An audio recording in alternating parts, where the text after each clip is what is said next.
Բուքը սեղմեց օրվա շունչը, լռեց կեսօրնահասար սուր։ Ինչ սպիտակ ու մրկահունչ է ամեն կաթիլն օդի մախմուր։ Շնչահեղձ է այգաբացը, հոգեվարքն է աչքովանում, գարնան ճամփին աչքը թաց է, առանց արև էլ ինչ գարուն։ Բուքը գրկեց տաք արևին, առատ համբույր տալով պաղ-պաղ,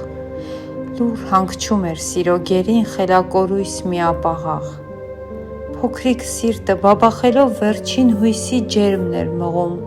արևն ասես խելքի գալով սերը թողած երգեց գարուն։ Զոհաբերեց սերը սպիտակ լույսին կանաչ գարունների, ինքը մնաց միշտ միայնակ, հանուն սիրո անհունների, թե մրկաշունչ քամիների կեղծ սիրելուն գերի մնար, այն ժամանակ գարունների գալ արդյոք, ով կիմանար։